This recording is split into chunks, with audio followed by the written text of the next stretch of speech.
vai falar para nós sobre consciência e felicidade. Muito bem. Paz e amor, amigos. É sempre uma alegria poder voltar aqui a essa casa que tem uma vibração tão especial, né? Essa corrente espiritual que nos acolhe, que nos aquece o coração pela própria vibração que a casa, o ambiente nos transmite, para a gente poder conversar um pouquinho na tarde de hoje a respeito desse tema que se chama, que eu denominei aqui, que eu trouxe, sobre consciência e felicidade. E a gente até poderia pensar, né, e nos perguntarmos, o que será que vem primeiro, consciência ou a felicidade, né? Na verdade, como é que ela se dá? Quem será que vem na frente, né? E aí o nosso querido Chico, que para nós o movimento espírita é sempre uma referência importante de humildade, né, de consciência firme, o trabalho com Jesus, ele vai dizer, através do Espírito de Emmanuel, que quando o Espírito toma consciência de que é construtor de si mesmo, o artífice de sua felicidade, ele não para mais. Pode acontecer o que for, ele continua. Então a gente já começa a pensar, né, qual seria esse caminho que todos nós deveríamos escolher para que realmente a gente possa ter em nós, né, algo que nos traga tranquilidade, principalmente quando nos percebermos vivendo em um mundo que ainda possui tantas inquietações. Nosso irmão André Luiz, ele vai relatar isso, que nós vivemos ainda dentro de um mundo que ele é permeado de inquietações, né? Que ainda é um mundo, dentro da sua escala evolutiva, que está marcado ainda por vivermos numa condição de provas e expiações, né?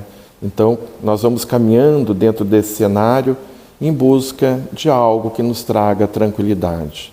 E, particularmente, todos nós buscamos ter paz. Eu acho que a gente nunca viveu um tempo em que todos nós queremos ter paz, né? Mas como é que é construir isso? Mas alguns estudiosos, né, do mundo material, eles vão definir o que é felicidade. E aí eu trouxe aqui uma citação de um pensador da área da psicologia, que ele vai dizer assim: considera que felicidade é a expressão que traduz a compreensão coerente e lúcida do mundo. Ou seja, a felicidade autêntica requer uma maneira coerente de viver. Isso inclui todos os processos humanos que regulam os aspectos sexuais, materiais, emocionais, intelectuais e espirituais da vida. Então, quando a gente conhece, todos nós, né, que estamos aqui numa casa espírita e que nos aproximamos das obras que a doutrina espírita nos oferece, particularmente a codificação espírita, que são as obras básicas que nos organiza esse pensamento, nós vamos entender que a doutrina espírita ela já nos ajuda a construir esse caminho, porque ele é um caminho muito solitário, é um caminho muito intimista, e ele só se faz na relação com o outro, mas a doutrina espírita ela vai nos mostrar qual é esse caminho, né? Que nos ajuda a entendermos qual é a felicidade que nós buscamos. E aí nós temos um espírito que se chama Ney Lúcio, que também é um espírito que trabalhou muito com Chico Xavier, que tem um vínculo espiritual de longas décadas dentro da caminhada do espírito. Ele vai dizer, e aí a gente vai se perguntar, qual é esta maneira coerente de se viver segundo a doutrina espírita? Daquilo que aquele pensador da área da psicologia nos sugere. E que Ney Lúcio vai nos dizer, então, se você procura, então, a alegria e a felicidade do mundo inteiro, proceda para com os outros como deseja que os outros procedam para com você. E caminhando cada homem e cada mulher nessa mesma norma, muito em breve estenderemos na terra as glórias do paraíso. Então nós vamos encontrar, então, né, nesse pensamento de Ney Lúcio, aquilo que Jesus já nos convidou a fazer. E tem uma máxima de Jesus que todos nós conhecemos, que está no Evangelho segundo o Espiritismo, que nos diz: Amar a Deus sobre todas as coisas e até o próximo a ti mesmo. Então ele já estabelece um parâmetro de escolha daquilo que nós poderemos planejar para a nossa existência na Terra. E eu sempre digo que esse pensamento de Jesus, ele cabe para todas as relações, principalmente aquelas do âmbito familiar. Quem é pai, quem é mãe, quem é filho, quem é tio, quem é avô, ele se enquadra muito bem dentro desse parâmetro que Jesus nos convida, que é termos uma consciência de que existe um ser maior que todos nós, que é Deus, e que o nosso próximo é o parâmetro ideal de fazermos as nossas construções. Não mais e não menos. Nós não podemos amar alguém mais que nós mesmos, senão nós ficaremos subalternos a essa relação.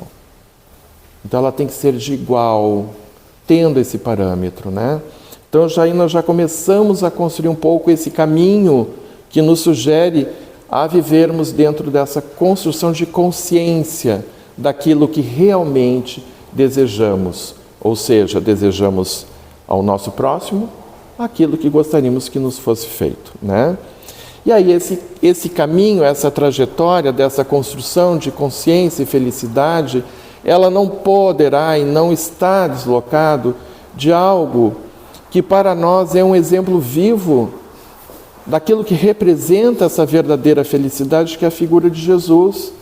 Não essa figura mística que está tão distante das nossas vidas, mas desse Jesus que está sempre próximo de nós, nos ajudando no enfrentamento das inquietações do plano no qual nós vivemos. Por que Jesus é esta referência? Por que Jesus tem esta representação nas nossas vidas? Porque ele afirmou, disse Jesus, eu sou o caminho, a verdade e a vida. Então, ele estabelece esse roteiro.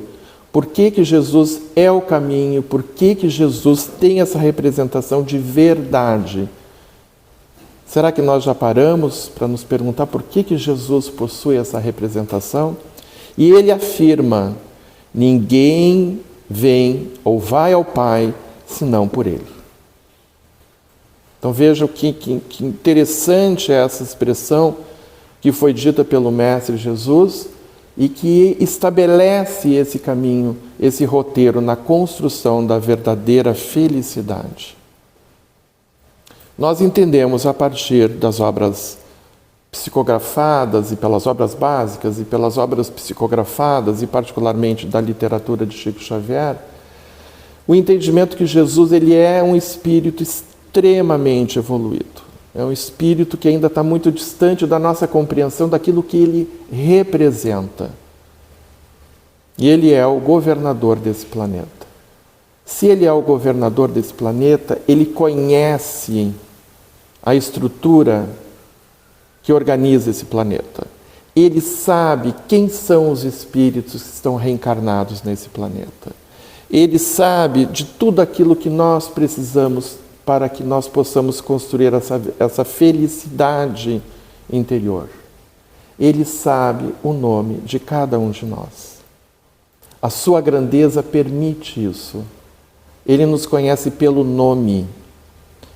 Nós estamos implicados na nossa evolução com este espírito que é crístico. E a ele é dado por Deus a responsabilidade de nos conduzir à verdadeira felicidade, que é a evolução daquilo que nós podemos entender de evolução suprema, quando o espírito realmente está integrado com Deus.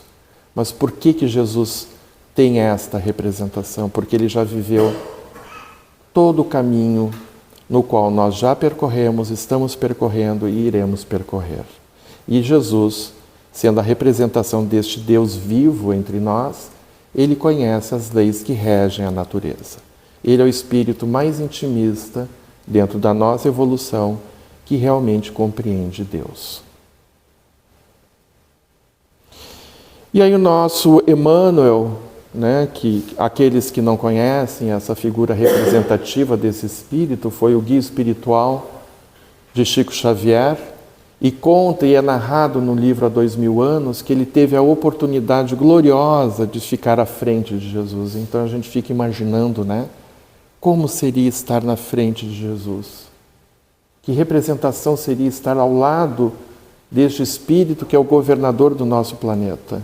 E podendo dizer que ele é o governador dos nossos corações. E a ele é feito um convite para que ele pudesse compreender o Evangelho e seguir essa caminhada ao lado de Jesus. Mas ele, à época, reencarnado como um senador romano, e a gente sabe que a organização social ao tempo de Roma Antiga era uma casta no qual se diferenciavam, né, dos demais seres humanos que compõem aquela sociedade, e para ele foi muito difícil essa escolha, porque ele não conseguia se perceber diante dessa figura grandiosa que possuía Jesus, mesmo sabendo que Jesus teria curado a sua filha, que à época também sofria de lepra. E aí, os séculos passam, e ele, retornando ao mundo espiritual, se deu conta de que ele perdeu o momento glorioso da sua existência espiritual, e ele assume o erro, e ele planeja as suas reencarnações pautada na busca da compreensão desse Jesus, que até então ele não teria reconhecido como sendo este Espírito de grande suprema valor. E aí o Emmanuel vai nos dizer, para o Espírito dele, né, o que é o Evangelho. E ele vai dizer que o Evangelho é a revelação pela qual Cristo nos entregou mais amplo conhecimento de Deus.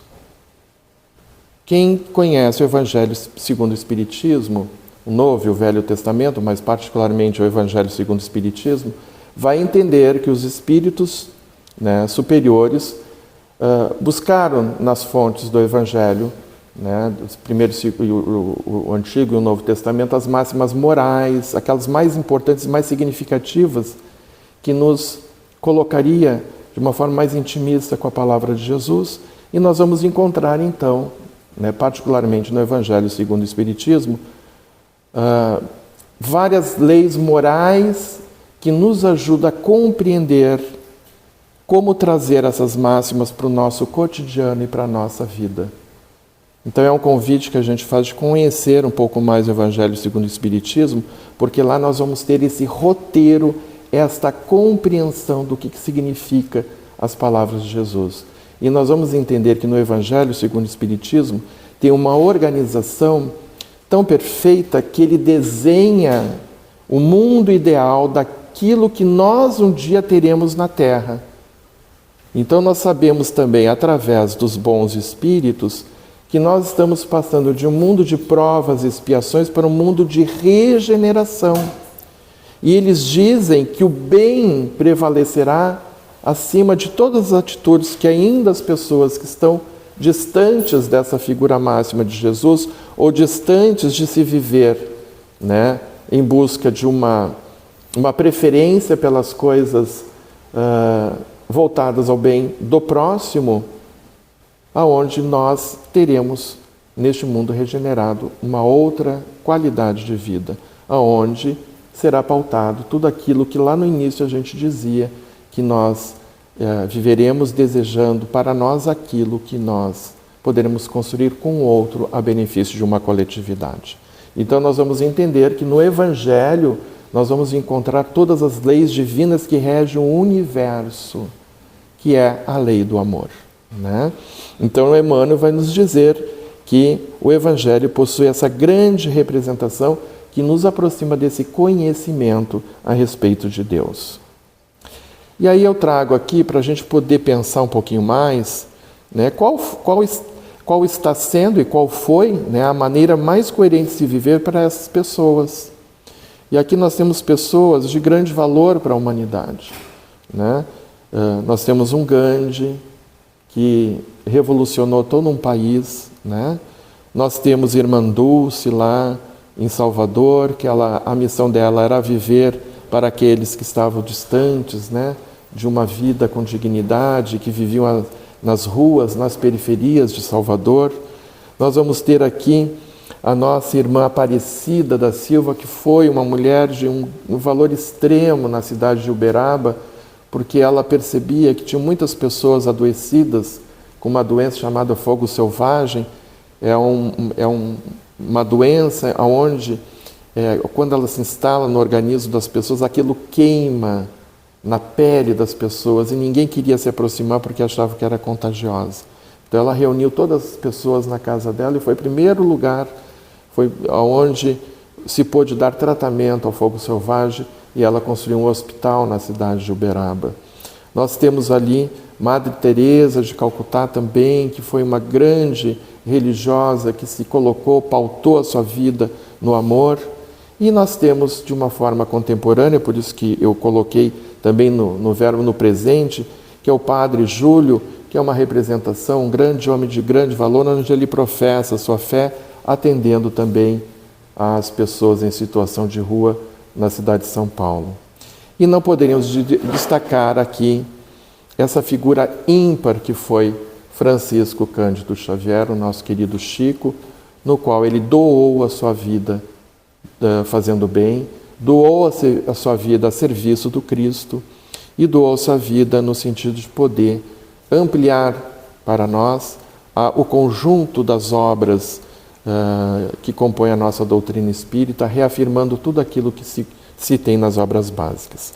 E eu trouxe também aqui uma outra figura muito representativa, né, que, principalmente no Oriente, na Índia, que foi este grande espírito, eles chamam na Índia um avatar reencarnado, que foi Sai Baba.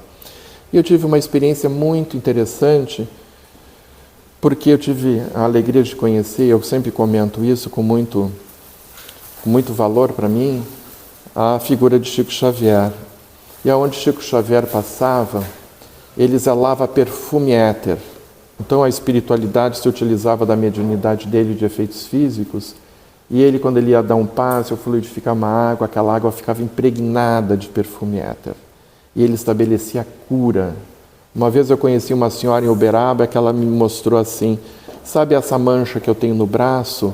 Eu tinha uma ferida que ela não cicatrizava. E um dia, o nosso Chico, passando por aqui, ele tirou a saliva e passou naquela ferida e curou aquela ferida que ela trazia no braço. Veja, né, eu sempre pergunto, e eu me pergunto e questiono, como seria estar na frente de Jesus, né? Eu digo que estar na frente de Jesus, numa dimensão menor, mas também de alta grandeza, foi estar perto de Chico Xavier, porque ele exalava amor. As pessoas que se aproximavam do Chico ou tinham uma grande comoção, ou tinham uma paz profunda no contato com a energia que esse espírito emanava. Então imagina a figura de Jesus como não deveria ser, né? E aí o Chico Xavier, então ele, através da sua mediunidade, efeitos físicos e do amor, ele conseguia manipular essas leis da natureza e estabelecia curas. Então não eram milagres. Ele reconhecia, através da sua grandeza, como poder manipular o fluido, o éter, e poder estabelecer a cura. E aí um dia eu estava na universidade e uma aluna minha chegou e disse assim, professor, eu preciso ficar afastada 2 semanas, eu preciso ir para a Índia, porque ela tinha uma escola de yoga. E aí ela chegou e disse assim, só que eu vou ter que faltar aula. Eu disse, não, depois a gente recupera, vai, vive o teu processo. E ela foi. E chegando lá, ela foi conhecer o Sai Baba. E o Sai Baba, na sua peregrinação junto à multidão, ele pegava um pote de barro, enfiava sua mão dentro do pote e ele manipulava o fluido e caía uma cinza. E essa cinza ia caindo, isso está nos vídeos, só colocar no YouTube vai aparecer Sai Baba. E aí ele formava aquele monte de uma cinza. E ela, para minha surpresa, ela pegou um pouquinho dessa cinza e trouxe. E eu provei a cinza. Essa cinza tinha um sabor perfumado, do mesmo sabor da água fluidificada por Chico Xavier. O que eu quero dizer com isso?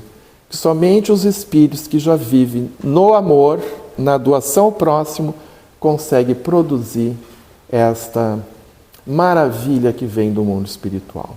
Então vejam, transcende religião. O que realmente produz isso? É este ato de amor, de fraternidade, de doação, associado, claro, à mediunidade de efeitos físicos. E eu tive essa oportunidade de tanto provar a água fluidificada de Chico Xavier quanto essa cinza, eles tinham o mesmo sabor, perfumado, que é totalmente diferente daquilo que a gente possa entender, né, da multidão de perfumes que a gente compra nas lojas de perfumaria. Perfume de essência divina. E aí nós vamos entender como é que Jesus curava quando ele ia na sua caminhada e as pessoas se aproximavam e tocavam no Cristo e a fé os curava. Obviamente, era através da manipulação dessas leis divinas que regem, né, a vida e o universo. E aí nós estamos falando de consciência, né? Como é que esta consciência ela vai sendo trabalhada, ela vai sendo construída? E vai nos dizer assim: o sentido profundo de todas as parábolas do Evangelho nos possibilita um contato mais direto com o nosso próprio íntimo e com Deus. Então, quando a gente busca o Evangelho e começa a ler o Evangelho, nós vamos conseguindo entender um pouco como é que nós vamos construir, então, esta lógica de termos uma consciência um pouco mais tranquila através das nossas ações, né? Ou seja, conseguimos uma visão mais elevada do Criador, um refletir mais intenso da própria consciência e uma percepção mais ampliada do verdadeiro sentido da vida nessa luta constante entre a sombra e luz. Então, o que nos difere quando olhamos para essas pessoas que fizeram uma escolha, essa escolha foi pautada no amor ao próximo, de fazer aos outros tudo aquilo que gostaríamos, ou que fosse feito, né, para eles. Ou seja, acredito que nem isso, na grandeza espiritual dessas pessoas, eles esperam a retribuição, porque na verdade o Evangelho nos pauta isso, né, de fazer todo o bem sem esperar retribuição alguma. Mas como é da lei, né, essa felicidade ela vem ao nosso encontro, porque faz parte dos desígnios divinos. E aí nós vamos entender também que nós temos muitas dificuldades ainda no nosso íntimo para estabelecer dentro de nós um regramento no qual a gente possa se livrar dessas pedras no caminho, onde o noso roteiro de caminhada possa ser um pouco mais linear, no sentido de não cairmos tanto no nosso percurso da nossa caminhada, né? E aí nós vamos encontrar no Evangelho, segundo o Espiritismo, o seguinte pensamento: é incontestável que as situações afligentes têm elas sempre por causa um descontentamento. Quaisquer sejam os motivos particulares que se lhe apontem. Então, o que acontece? Por que ainda nós não temos essa felicidade plena dentro de nós? Porque nós estamos sempre descontentes com a vida. Nós nunca estamos contentes com aquilo que nós temos, possuímos, adquirimos ou que nos foi passado. Sempre, geralmente, pautamos o nosso desejo naquilo que o outro possui. E nós vamos ver que as representações de tudo aquilo que está, por exemplo, na internet ou nos aplicativos, é sempre mostrando um mundo fantasioso, onde aquela realidade ela não é, né, de forma 100% integral, ela sempre está um pouco maquiada, mas a gente deseja aquilo e não o que nós temos, né? Então esse descontentamento, ele vai nos corroendo por dentro e nunca estamos felizes ou satisfeitos, gerando o quê? Um estado de frustração. E aí nós vamos começar a entrar no campo da própria psicologia, que vai mostrar isso. Por que as pessoas são tão vazias de valores? Porque depositaram no outro a felicidade que está tão distante de si, nem gera frustração. Esses dias eu estava lendo algo no campo da psicologia, eu não sou psicólogo. E aí dizia assim mas eu trabalho com a terceira idade, né? Eu sou gerontólogo. E tinha uma passagem muito interessante que a psicóloga começou a atender só público da terceira idade. E aí chegou uma idosa para ela e disse assim: eu vim aqui porque eu estou na fossa. E aí a psicóloga perguntou assim: mas você já parou para pensar o que significa estar na fossa? Fossa só tem sujidade. É um depósito de coisas que não serve para nada. E você está dentro da fossa. O que você tem carregado ao longo da sua existência? Que leva você a estar na fossa. O que nós carregamos dentro de nós que gera tanta frustração, né? E aí vai dizer assim: para o que não crê na eternidade, julga que o presente é tudo. Já começou todo o dilema, né? Nós estamos em busca de algo para suprir as nossas necessidades porque entendemos que a nossa vida é somente aqui e é uma correria em busca dessas coisas que nunca alcançamos. Os infortúnios e as aflições que o acabrunham com peso maior que a pessoa pode suportar, unicamente vê, muitas vezes, na morte, uma solução para as suas amarguras. E aí nós vamos ver algo que é muito triste nas nossas relações, que são as pessoas que buscam no suicídio, né, o ponto final para essas frustrações. Trabalho na Universidade Federal, a nossa UFSM aqui, e nós temos visto muitos jovens cometendo suicídio. É algo assustador da forma como a nossa juventude tem encarado a vida. Infelizmente, também tem forças externas que criam situações no qual levam as pessoas a não acreditarem mais em formação, a não acreditarem mais numa possibilidade de construção de uma vida profissional. Existem forças tão negativas que buscam destruir essas estruturas que oferecem a oportunidade das pessoas crescerem. Então veja que nós vivemos um tempo presente de muitos conflitos, no qual entendemos também que esses conflitos muitas vezes fazem parte dessa transição planetária, né? Que nos impulsionam a buscarmos novos caminhos. Toda crise, ela leva a gente a refletir a respeito da nossa vida, né? E aí Emmanuel vai dizer assim: a vida exige mais compreensão do que conhecimento. E aí nós buscamos então compreender essas relações, buscamos compreender o porquê que estamos vivendo esses dramas, esses conflitos intimistas, né, que estão dentro de nós. E aí a nossa irmã Sheila, que é um espírito que trabalhou durante muitos anos com Chico Xavier, ela foi um espírito que na sua última existência foi enfermeira, e ela atuou na Segunda Guerra Mundial, e em combate, atendendo, né, todos os que estavam sofrendo, né, em função da guerra. Ela também veio a desencarnar em conflito de guerra. E esse espírito é um espírito muito lúcido que trabalhava com Chico. Então ela dizia, através da psicografia do Chico, que nós desenvolvemos em nós núcleos de provação. Nós desenvolvemos esses núcleos de provação. E esses núcleos de provação, eles são, ao longo da nossa existência, instalados dentro de nós por causa de dois sentimentos que ainda entravam a nossa felicidade, que é o egoísmo e o orgulho. As nossas relações ainda estão pautadas nesse nível de relação de orgulho, né, no sentido de nós nos colocarmos numa posição muitas vezes de não refletir a respeito das coisas, porque nós nos colocamos sempre em primeiro lugar, e o orgulho, o egoísmo, que nos isola, que nos separa. E nós entendemos que a sociedade que nós vivemos, de produção capitalista, que está pautado só na matéria, que está pautada somente nas coisas do imediato, nos torna egoísta.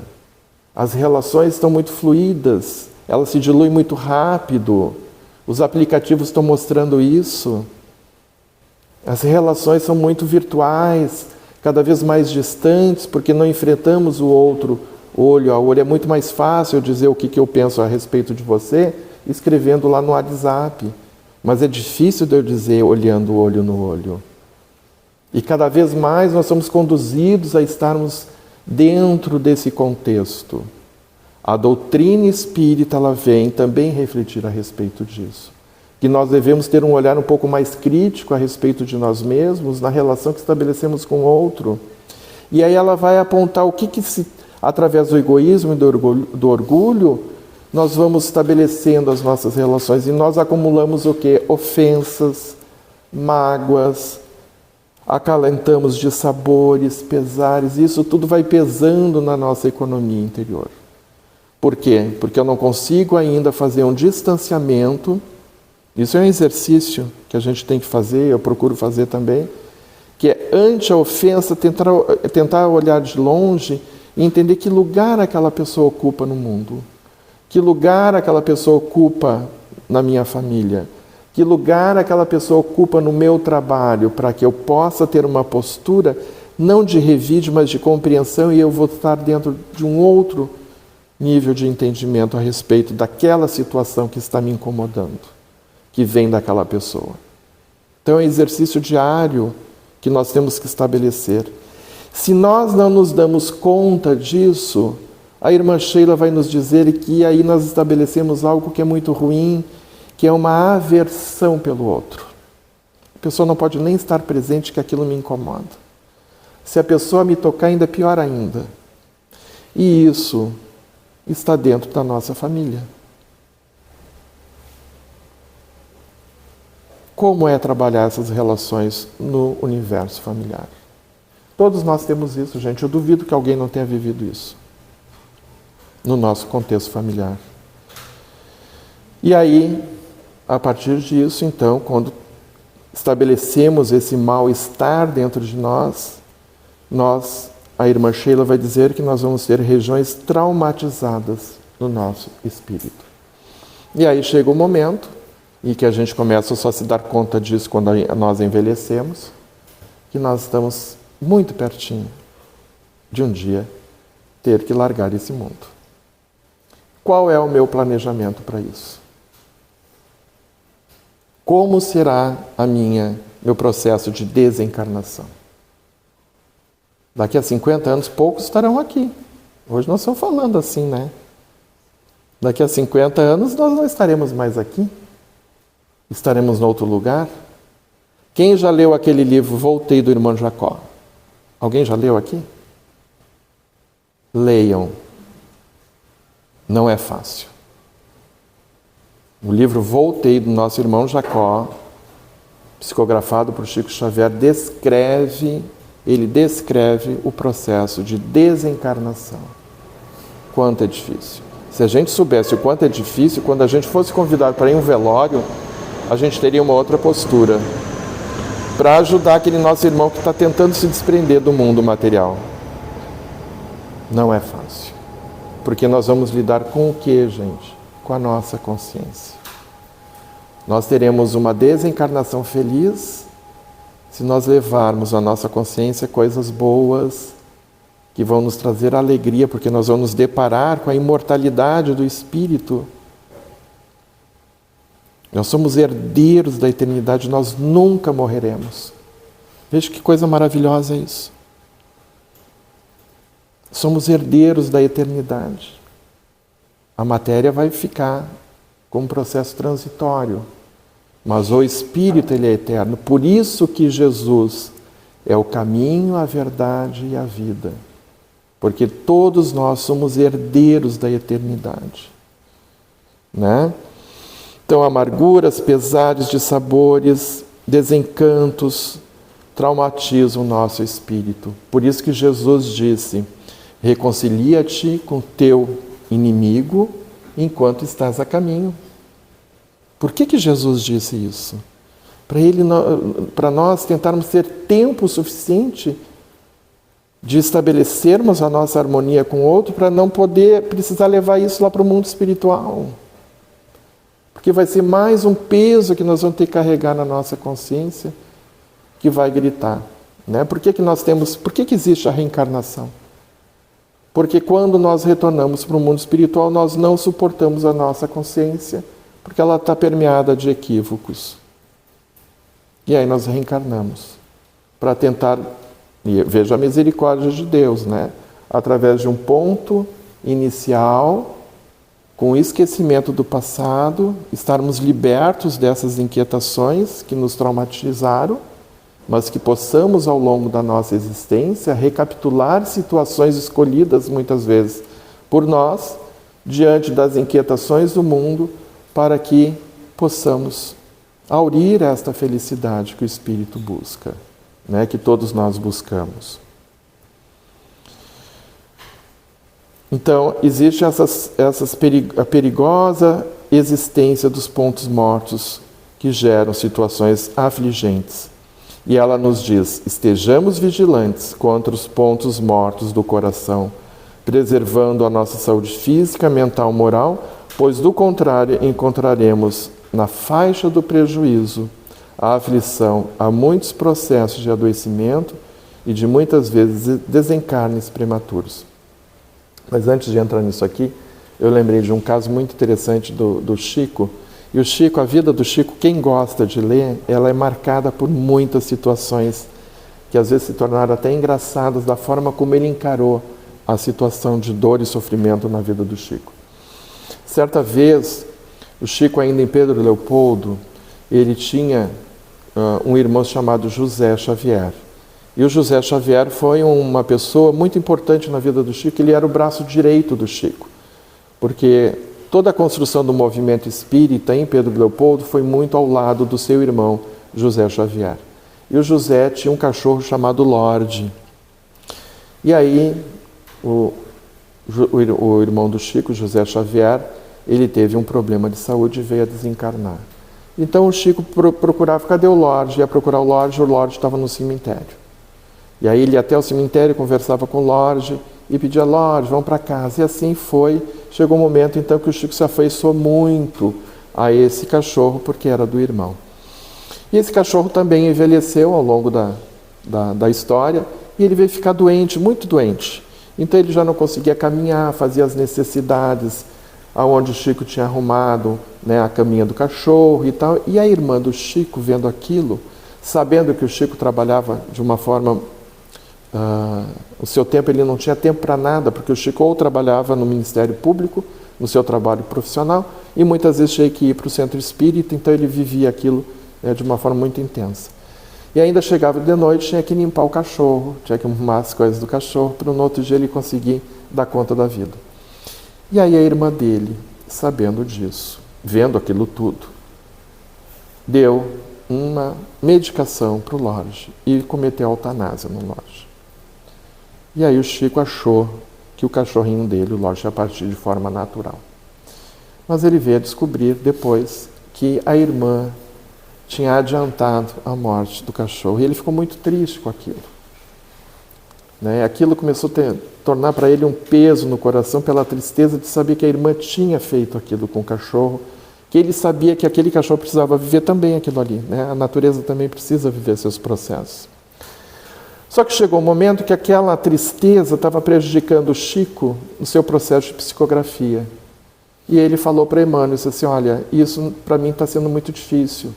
Aí Emmanuel chegou para ele e disse assim: então tu vai fazer o seguinte, tu vai descobrir o que a tua irmã mais gostaria de ter na vida. E aí o Chico foi atrás para saber o que a irmã dele gostaria de ter na vida, e o sonho dela era uma máquina de costura. Só que uma máquina de costura era algo muito caro e que ia comprometer muito o orçamento do Chico. Ele foi lá, comprou aquela máquina de costura em não sei quantas prestações. E aí a máquina veio, a loja entregou a máquina. Quando ela viu aquela máquina que chegou, que era para ela não acreditou. E aí o Chico chegou em casa e ela disse assim: Chico, de onde é que veio essa máquina? Disse, eu comprei para você porque eu sei que isso era um sonho seu. Diz que aquela alegria que saiu dela, que envolveu o Chico, tirou aquele mal-estar que ainda existia dentro do seu coração. Então vejam o quanto isso tudo que a nossa irmã Sheila está trazendo é real, porque nós vivemos à base de energia, nós trocamos, emitimos energias de desejos em relação a outro, em relação a nós mesmos. Então o Chico fez esse exercício por conselho de Emmanuel. Tem uma outra passagem muito interessante do Chico, onde uma senhora recebeu uma orientação do Dr. Bezerra, porque naquela época se trabalhava com homeopatia, E ela não entendeu direito como é que teria que ser a prescrição daquela medicação homeopática. E ela foi cedinho para o portão, sabendo que o Chico ia passar por ali. E aí o Chico, na volta do serviço, porque o Chico caminhava 3 quilômetros da Fazenda Modelo até a sua casa todos os dias, vinha para almoçar em casa e viu a fulana no portão e meio que desviou o caminho, porque ele sabia que ela gostava muito de conversar. E ele estava atrasado para voltar para casa, tinha que voltar para o serviço. E ele atravessa a rua. Quando ele atravessa a rua, Emmanuel aparece. O Emmanuel, na figura de Chico Xavier, era um cão perdigueiro, né? Qualquer coisa que o Chico pudesse fazer, o Emmanuel se aparecia. E aí o Emmanuel apareceu e disse assim: não, onde é que você vai? A dona fulana está aqui desde de manhã cedo te esperando. Volte e vá lá conversar com ela. E aí ele foi, era muito obediente ao seu guia, né? Chegou lá, Chico, eu não entendi isso. Aí o Chico refez, né? Olhou a orientação, disse para ela e saiu correndo, porque ele estava morrendo de pressa. Aí Emmanuel aparece na frente dele novamente. Agora tu pare e olhe para trás. Diz que ela dizia, através do seu pensamento: Chico, vai com Deus, muito obrigado por você ter feito isso por mim. Diz que aquela fala que saía dela vinha envolta de energia que tomava conta do coração do Chico. Então veja, isso é fato. E a gente exercita isso. Já pararam a imaginar o quanto uma relação de uma mãe com um filho, ela é potente? Ou de um pai? A forma como nós emitimos a nossa palavra, como direcionamos nossos desejos em relação ao outro, isso tudo é força. E é isso que nos anima. E aí, então, voltando aqui para que a orientação da nossa irmã Sheila nos diz que a gente possa manter os nossos atos vigilantes, porque eles também estão pautados nas nossas escolhas. E aí, quando o Chico traz essa questão da faixa do prejuízo, o que seria isso? Nós vivemos através de leis que são divinas, leis que são do plano material também. Então, o Chico uma vez trouxe um exemplo de como é que é viver na faixa do prejuízo. E ele diz o seguinte: se nós pegarmos o nosso carro, irmos por uma via expressa e ele está a 180, e nós colocarmos 120 e provocarmos um acidente, desencarnarmos daquilo ali, nós vamos para o mundo espiritual como suicidas, porque nós entramos na nossa faixa do prejuízo. Vejam o quanto é importante nós também estabelecermos as nossas escolhas de acordo com aquilo que os regramentos da vida nos colocam. Porque tudo aquilo que possa colocar em risco a vida do outro, nós entramos nessa faixa do prejuízo porque nós estamos lá com acúmulo ainda de situações que precisamos nos reabilitar perante a nossa própria consciência. E Jesus disse, e aí eu acho ótimo isso, porque eu fiquei imaginando, por exemplo, esse desastre que houve com esse avião. Aqueles que tinham que fenecer diante desse desastre entraram no avião. Aqueles que não eram para passar pela prova, de alguma forma, não entraram dentro dessa situação. Mas, eles cumpriram com aquilo que estava determinado através de um desencarne coletivo. Mas a gente não sabe o que provocou esse desencarne coletivo. E isso é da esfera dos homens. Jesus disse, é necessário que venha o escândalo, mas ai de quem e por quem venha esse escândalo. Ou seja, nós provocamos situações que poderão colocar as pessoas em risco. Mas muitas vezes, devido ao nosso débito do passado, nós cumprimos com as nossas obrigações. Certa feita eu conheci uma senhora em Uberaba, onde ela buscava um contato com seu filho, que, recém-chegado dos Estados Unidos, fazendo uma pós-graduação lá, veio visitar a mãe em Goiânia e, tomando banho, ele leva um tiro. Uma bala perdida acomete e ele perde a vida ali e encontro ele desfalecido no banheiro. Para ela aquilo foi uma tragédia, foi uma dor terrível, perder o filho daquela maneira. Um jovem. E aí, através do Chico, ele vem narrar o porquê que ele passou por aquela prova. E ele conta que lá no Brasil Império, quando recém estava se instituindo a organização da vida social no Rio de Janeiro. Ele, recém-chegado da França, como um jovem advogado, iniciava a sua carreira no Rio de Janeiro, e ele, sabendo que um outro jovem estava para chegar no Rio de Janeiro, também com a mesma condição para advogar, ele contrata alguém para tirar a vida dele, porque ele queria ser o dono daquele espaço, como advogado. E aí veio se cumprir a lei, quando ele chega dos Estados Unidos após fazer uma pós-graduação e uma bala perdida tira a sua existência. E ele resgata aquela dívida com o passado. Mas de onde é que veio essa bala? A gente não pode estar dando tiro à toa por aí. Em algum lugar essa bala vai parar. Então as leis divinas também nos encontram para ressarcirmos, né, do nosso passado essas dívidas que ainda trazemos. E aí a gente começa a entender o porquê que determinadas situações ocorrem na nossa existência ou das pessoas que estão próximas, porque estão implicados com a lei. Porque nada acontece se não estiverem implicado com a lei. Então, as nossas escolhas vão determinar também como serão as nossas provas, seja nessa existência ou na outra. Mas Jesus diz, para não sermos tão fatalistas, que eu acho que isso também é algo super importante, Jesus vai dizer que o amor cobre a multidão dos nossos pecados. E aí onde é que nós estabelecemos então as nossas escolhas?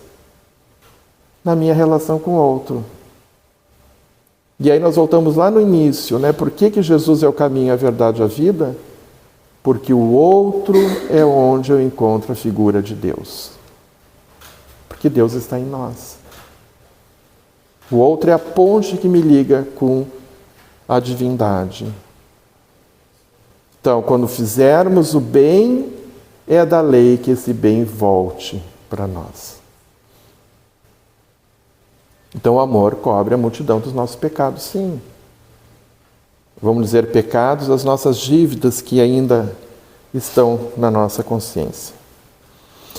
O homem que se sente filho de Deus e sincero irmão das criaturas não é vítima dos fantasmas do despeito, da inveja, da ambição, da desconfiança.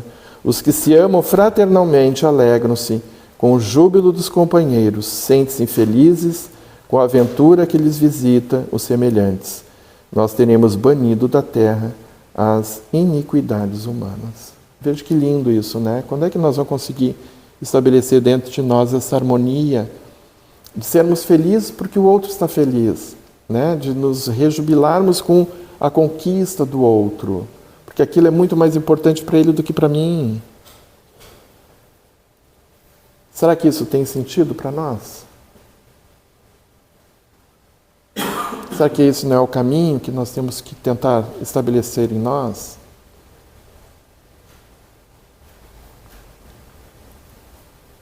O Evangelho, então, é o roteiro para a ascensão de todos os espíritos em luta, o aprendizado na Terra para os planos superiores do ilimitado. De sua aplicação decorre a luz do Espírito. E é tão bacana, assim, gente, aqueles que têm uma sensibilidade, todos nós temos isso, quando a gente adentra nessa casa, por exemplo, que é uma casa, vamos trazer como uma referência do movimento espírita, onde nós encontramos só fraternidade. Aqui as pessoas estão aqui porque querem exercitar isso. O movimento espírita, particularmente, quando a gente vê a congregação de pessoas que buscam fazer algo, isso aqui é uma grande oficina, onde nós exercitamos essa prática de fraternidade. Então, o que acontece? Nós entramos e sentimos a vibração. Creio que todos nós nos sentimos bem quando estamos aqui dentro. Mas por que nós nos sentimos bem? Porque aqui emana uma troca de fluidos, não só dos trabalhadores que estão encarnados, que tocam a casa para frente, mas também desses espíritos amigos que acorrem, entende? Lá, naquela casa, existe um agrupamento de pessoas que querem exercitar a fraternidade. E eu tenho plena convicção de que todos nós, quando adentramos aqui dentro, somos atendidos por esses espíritos que estão colocados, estão apostos aqui para olhar as nossas necessidades íntimas, no sentido de estabelecermos a cura daquilo que nós precisamos. Mas isso se constrói a partir de uma fé raciocinada, entendendo que este intercâmbio dos dois lados da vida se estabelecem, né? E aqui nós vamos encontrar essa presença. E aí, até que horas a gente tem? Até às 6? Já está no tempo para encerrar, né? Então aí aqui, nós vamos ter aqui várias passagens do Evangelho que eu me referia, que são convites, né, para a nossa evolução. Uma vez perguntaram para o Chico qual é a importância do Evangelho. E o Chico disse: creio que a importância do Evangelho de Jesus em nossa evolução espiritual é semelhante à importância do sol na sustentação da nossa vida física. Veja que lindo isso, gente. E aí, é muito interessante que nesse horário, onde é que Chico Xavier estaria hoje, sábado à tarde? Estaria à sombra de um abacateiro, levando o Evangelho a toda uma população, né, da periferia de Uberaba. Lá ele sentado, passando a palavra para cada um, comentar o Evangelho, e depois ele fazia a distribuição e atendia todas aquelas pessoas, em nome de Jesus. Né, que coisa mais linda. E aí eu trouxe esse pensamento de Casimiro Cunha, que está lá no Parnaso, de Além Túmulo, que ele vai dizer: sombra e luz, vem a noite e volta o dia. Cresce o broto, nasce a flor. Vai a dor, surge a alegria. Dourando a manhã do amor, assim depois a amargura que a vida terrena traz, a alma encontra na altura a luz, a aventura e a paz. E que a gente possa então encerrar a nossa fala, trazendo um pouquinho desta figura ímpar que foi e que é Chico Xavier nas nossas vidas, a sombra do abacateiro, trazendo o Evangelho. Isso tudo que nós estamos aqui. Uma vez perguntaram para o Chico já bem velhinho, e ele já não estava conseguindo caminhar, e ele começou a receber as pessoas na casa dele, e aí ele já, com as suas dificuldades, pergunta para um companheiro que está do lado dele, diz assim: por que será que essas pessoas ainda me procuram se eu não tenho mais nada para oferecer? Imagina uma pergunta dessas para alguém, é difícil de responder, né? E aí a pessoa que estava com o Chico pensou assim: meu Deus, o que eu vou dizer para o Chico, né? E aí ele disse assim: Chico, as pessoas vêm aqui em busca de você porque elas têm saudades de Jesus. Tenho plena convicção que todos nós temos saudades de Jesus. Por isso que nós estamos aqui. Não é pelo palestrante, mas é porque nós temos saudade de Jesus. Certo, amigos? Então que essa paz do Mestre amado esteja conosco e nas nossas relações cotidianas daquilo que a gente precisa modificar nas nossas vidas. Isso serve para todos nós. Não tem ninguém perfeito aqui. Estamos em evolução. Certo? Paz e amor.